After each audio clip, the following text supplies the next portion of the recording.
नमस्कार,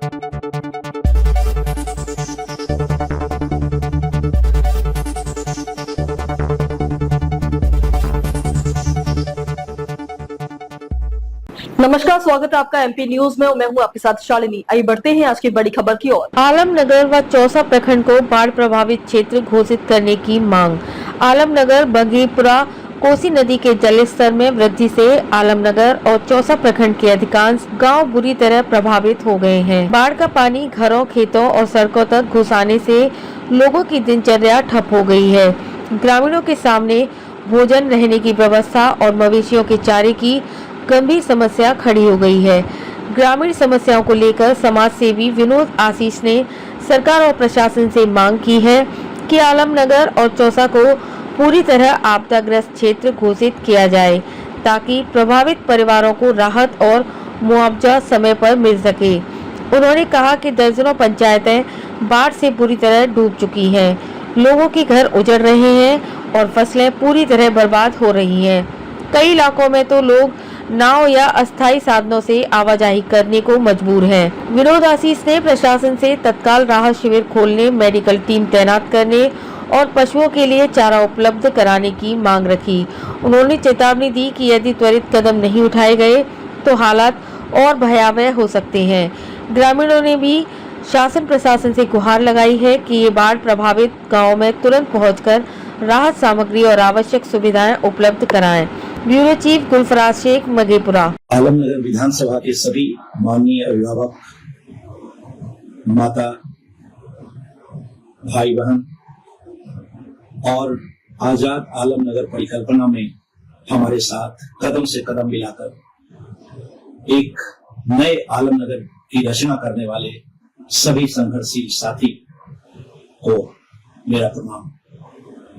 दोस्तों, वैसे तो मेरा स्वभाव नहीं रहता कि मैं पर्दे के पीछे से कोई बात कहूं। पिछले 27 साल के पत्रकारिता करने के बाद भी मैं अपने आप को सीधी लड़ाई में ही पाता हूं। वीडियो के माध्यम से आपके बीच में मैं हाजिर हुआ हूं। प्रसंग है कि माननीय नरेंद्र बाबू का एक वीडियो आता है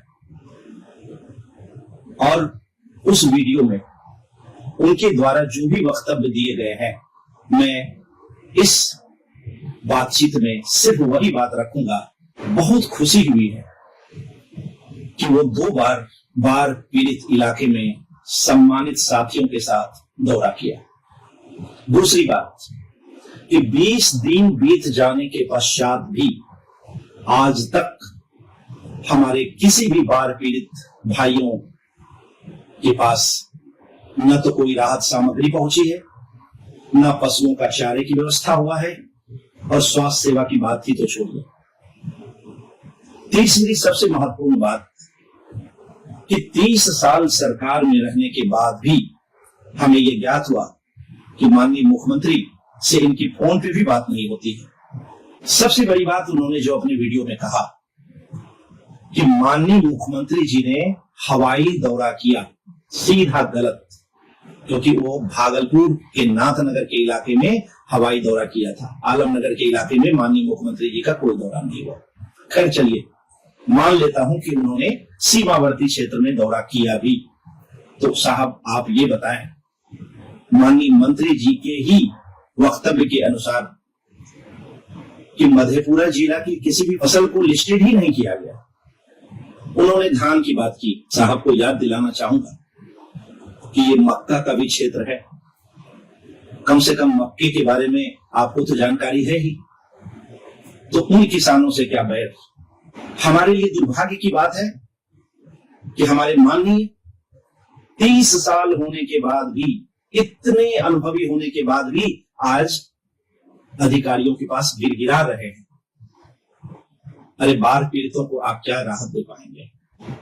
एक बार 2 दिन 3 दिन के लिए आप उनके बीच में, पानी के बीच में रह के देखिए किस हालत में वो लोग रहते हैं। पानी के बीच में कैसे खाते हैं, कैसे पहनते हैं। और दुख की बात तो ये है कि हमारे घर की महिलाएं जिस घर में पूजा करती है, जिस घर में रहती है, उसी घर में मजबूरन शौच करती और उसको साफ कर अगले दिन दिनचर्या शुरू करना चाहती। और क्या दुर्भाग्य देखना पड़ेगा हमें। 30 वर्ष कम नहीं होते। आज दरभंगा को आप देखिए, बाकी जिलों को देखिए जो पहले बाढ़ में ही डूबा रहता था, लेकिन हमारी तो नियति है, हमारे तो किस्मत में ही लिख के आया हुआ है कि हर साल 2 महीने के लिए अपनी पूरी जिंदगी बाढ़ के पानी में डुबा दो। मैं सरकार से आप ही के माध्यम से 3-4 मांग करना चाहता हूं। पहला तो ये कि तत्काल हेल्पलाइन नंबर जारी करवाइए। दूसरा, आलमनगर और चौसा प्रखंड को पूर्ण रूपेण बाढ़ पीड़ित क्षेत्र घोषित करवाइए। तीसरा महत्वपूर्ण, आपदा प्रबंधन अधिनियम के तहत वर्तमान में तत्काल राहत सेवा तो मिलनी ही चाहिए, साथ ही अगले 3 महीनों तक आर्थिक मदद और सूखा राशन की व्यवस्था करवाया जाए।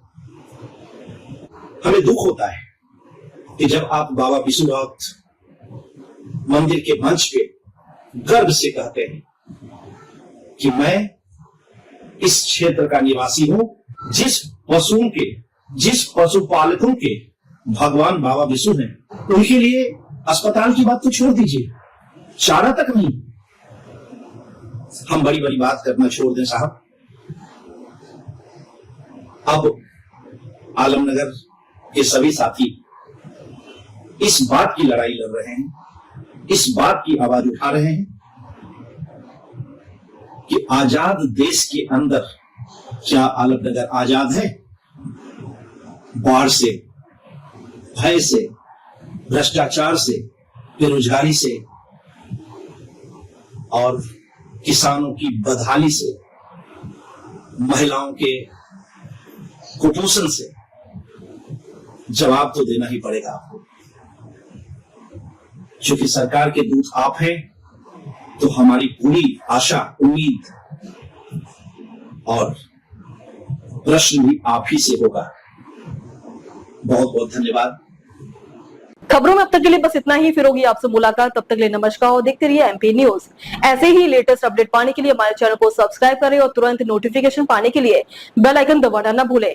यदि आप हमें फेसबुक या इंस्टा के माध्यम से देख रहे हैं तो हमारे पेज को फॉलो जरूर करें। धन्यवाद।